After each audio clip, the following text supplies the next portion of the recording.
Okay, today is Sunday. It is 11:35 p.m. It is May 24th. Okay. It is approximately 25 minutes prior to a European market open. Asian market has transitioned based on the impact of the oil depreciation, based on the news of the Iran-U.S. War diffusion. Okay.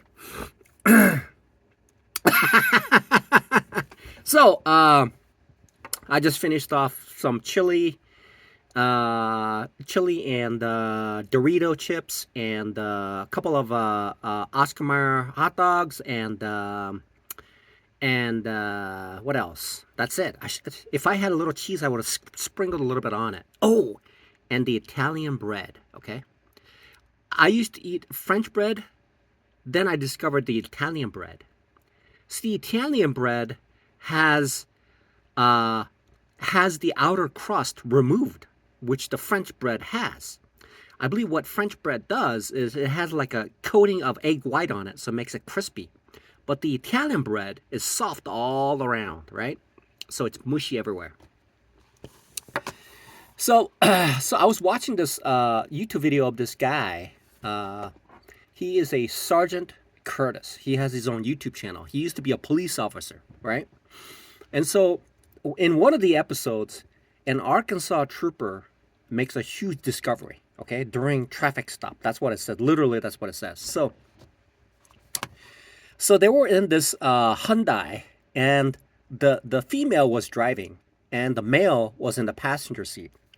So the trooper pulled him over because she made an abrupt lane change without proper distancing between the front of the car to her car, which justified means to investigate what the situation is. So the trooper pulled them over because in Arkansas is a state where it is considered a drug corridor, where people from the south so essentially from the south, from I suppose like Venezuela or something like that, they speedboats bring over the cocaine and stuff like that, and then carry it through Arkansas, and it is a corridor. Okay, so using an airplane would be very difficult to do because there's some circumstances, and so the trooper took the lady, put him into the back seat of the police vehicle, but a man was still in the vehicle,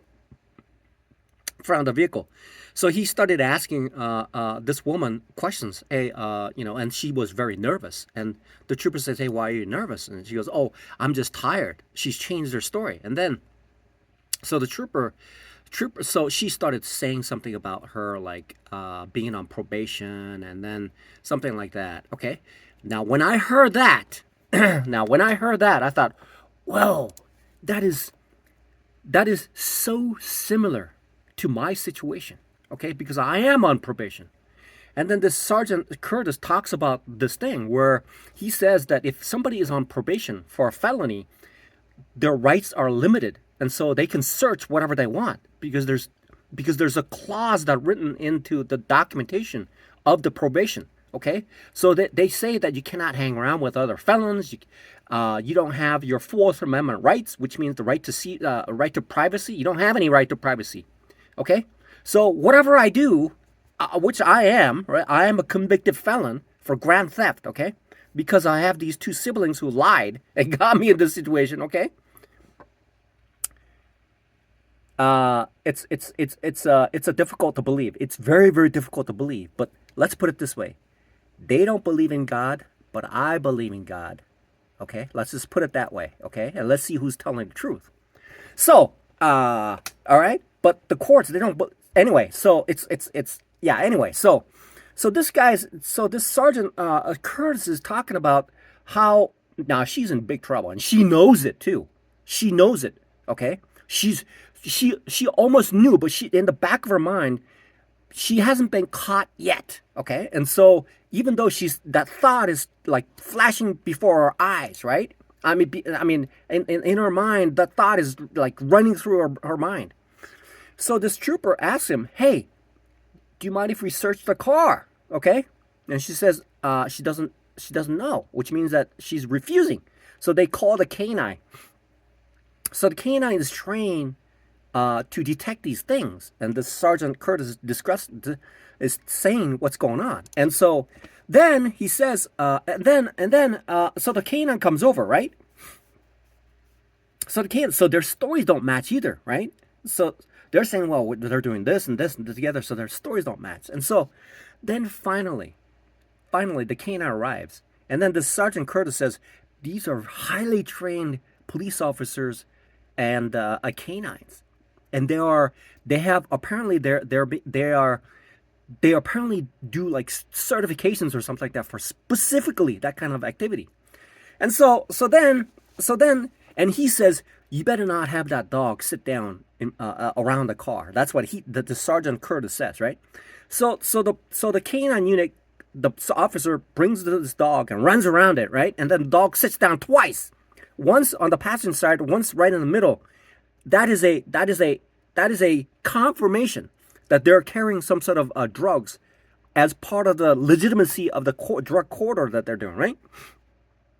And so then the officer observes it, because the officer is parked behind that vehicle and saw this canine unit sitting down, and the police officer tells him, "Look, it's positive for drugs." And she finally realizes what kind of situation she's in, because she has broken her probation, okay, and under a similar situation that got her on probation, which means that she's going to prison. That's what it means, okay?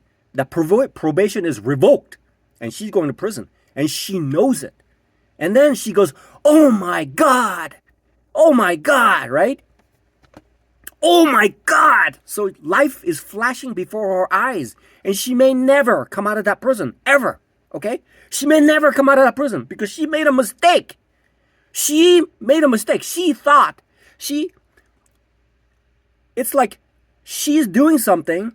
So there's a CD that I got from my church, and one of the pastors talks about this. It's like, when you're young, you would toilet paper your neighbor's house, and then you would hide around the bush, and then when a neighbor comes out, you pray to God that you don't get caught. Okay, that's what they say. But inherently, that's a sinful act. Okay, but that's what little kids do.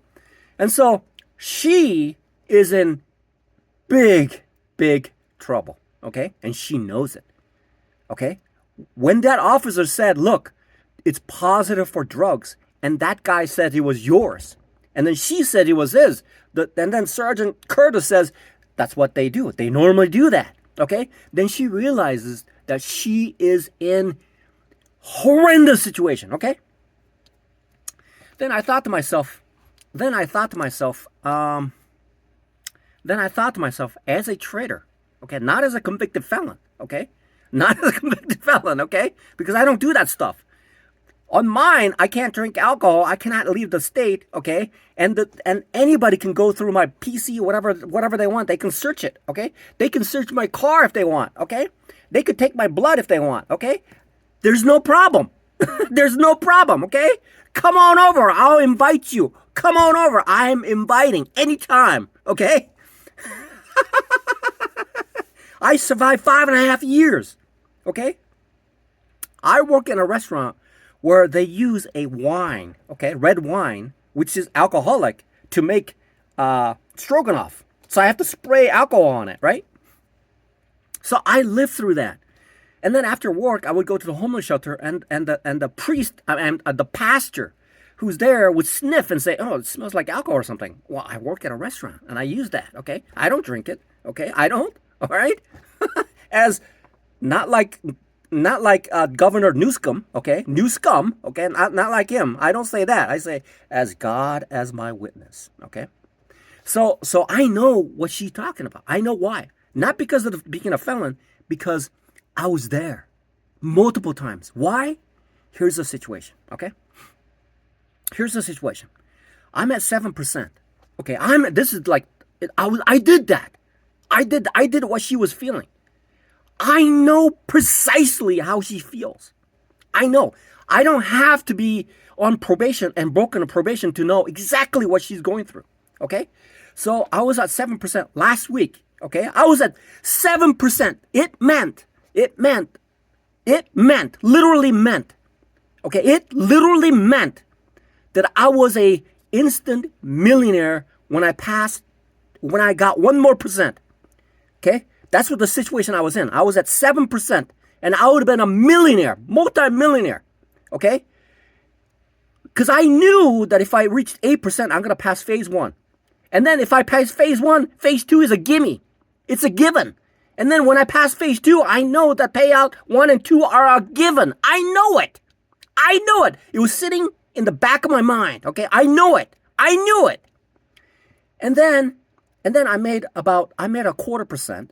And then all of a sudden, I was like, my mind, I was physically and mentally tired by that time, okay? But I knew how significant it was. Then I made a mistake, and then I suddenly latched into tilt, and then I lost 4.5%, and I'm like, 4.5%, right? And then the following day, I lost another 4.5% and just blew the challenge. But what was significant was this. I was tired the first day, and I was even more tired on the second day. So on the second day, I made 3 mistakes. Okay, 3 mistakes. It's a rain-bound situation, but the price went up here, and I went max size because I needed to recover that 4.5%. And then it came down, and I lost 1.5%. I'm like, I had this hand and forced it on my forehead and go, why did you do that? Oh my God. Okay, oh my God, there's all my millions are gone. Okay, it feels like this. There's this guy in SMB Capital. He's made $100 million, and he says he has friends who had $1.4 million, and just one trade just took it. That's what it feels like. That's what it felt like. But that's not it at all. Then I'm sitting there tired. Okay, mind and body tired, and my strategy is completely out the door, okay? So then the price goes up again, okay? Then I got in max size again. And I'm saying to myself, how could I make the same mistake twice without even thinking about it, right? And I'm going, oh my God, this cannot be happening, right? And so then it goes down and I sell. I lost another 1.5%. Now this is what we're talking about, like within like 7 minutes. 7 minutes. So I get in here. 7 minutes pass, goes up, I lose, and then to make it even worse, I'm saying to myself, oh my God. I said to myself, oh my God, okay? I made one mistake 7 minutes ago, and then I made the same mistake now, okay? Then I said to myself, how could I make this? I was only down 3%, okay? I still have a little bit left over. And then the price goes up 7 minutes later, right? Right there. But my mind was totally destroyed. And I got in, and then it started to drop, max size. And then the challenge was gone. And I'm saying to myself, I'm like, I had my head between my hands, and I'm going, oh my God, what did I just do? Why did this happen? Oh my God, how could this happen? Okay? So this lady in the back of the cruiser, sitting next to the Sergeant Curtis is talking about this. The police officer put the dog right next to her, okay? And this woman, okay, is in deep trouble, okay? The fact that you're giving probation is the court is giving you the benefit of doubt, okay? To give you the opportunity to straighten your life out by suspending certain harsh treatments of you. But she broke it. She broke the promise that she made with the court. And the court was merciful and lenient and gave her the opportunity to keep her out of prison. But she made the ultimate mistake, doing something and canoodling with individuals who would be in that type of situation, and she got caught red-handed. She thought nobody would know. She thought, just like those little kids who threw toilet paper into the next neighbor's house and praying to God that they don't get caught, right? But the strange thing is this. I can feel it. I know what she's going through. I know because I've experienced it. Not just once. Okay? Not just once. For the past 5.5 years, it's like money will make you feel that way.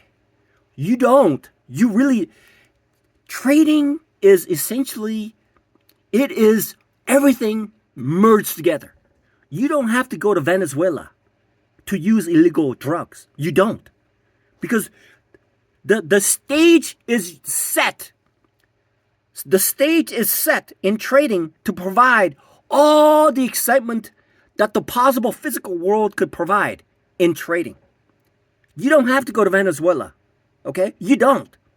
You don't have to go to court, get into a limbo, and then get into a situation where that limbo becomes 1,000 times worse by being stopped in Arkansas, the drug corridor, okay? Because the trading will make you say this. I am a retail trader.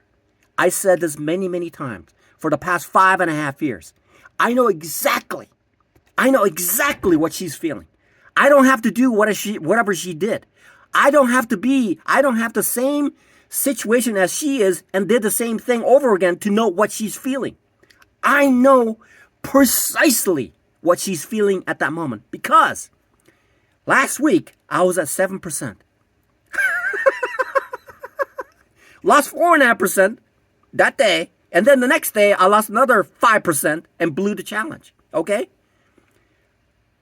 Not statistical probability kind of way, but in such a just when the mind and the body goes, the tools that are available are distant. And whatever shows up becomes whatever it looks like it should be. And it just doesn't make any sense at all. And that's what she's doing. She's in a subconscious threshold of thinking that caught her in trouble because she's not thinking logically. Okay, she was not thinking logically, and that will carry it over because she's so desperate. Whatever her situation is, it made her very, very difficult. First of all, when you're a convicted felon, you can't get a job anywhere. I'm telling you, all you have to do is go to church, though. Okay, and then talk to the priest and say, "Look, I need a job." Okay, and I want to recover. Okay, that's all you have to do. And they'll help you. And they'll believe you. Okay? And they'll give you means to recover for years and years and years. Okay? That's what, there's no other organization that will do that. Okay? It would be better. See, I'm a Catholic. Okay? So I turned to the Catholic Church. Okay? They helped out. Okay? And they're helping out still. Okay? I told them that I cannot sleep around here, right? And so I said, "Hey, look, I need a place to like sleep in a car." And they said, "Well, okay, so you could just park over there, not here, and then sleep there." Okay, problem solved. Okay, because they know for the past 5.5 years, okay, I've demonstrated that I'm innocent, and 4.5 more years, I will totally, okay, completely. Without a shred of doubt, prove that I'm innocent, okay? I will prove it. It takes 10 years to prove that I'm innocent, okay? It takes 10 years, but it takes 2 people, 1 minute, with a bunch of lies to convict me, okay? It only takes 1 minute, 2 people with complete lies to convict me, but it takes me 10 years to prove that I'm innocent, okay? So I know what she's going through because I felt it. I know it. And she's sitting in the back of mine and she's like, "Oh my God, what have I done? Oh my God." Because she doesn't know. She has no clue because she's in a state of mind. And as a trader, I've experienced that so many times, okay? I've experienced that so many times as a trader. Think about this. If I get 8%, it means that I've crossed the threshold of being a multimillionaire. Okay, that's what it means. That's what it means. I've achieved a level of competency. When I get to that 8%, it meant that much. But it toppled me down, okay? And totally wasted me to the ground, okay, where I started, okay, 5.5 years ago. I'm saying to myself, Why, Key? Why? Okay? Why? You're just the same like 5.5 years ago. You haven't changed at all. You haven't made any improvements whatsoever. But the reality is, if your mind and body's gone, whatever the knowledge you acquired means nothing. And she says, oh my God.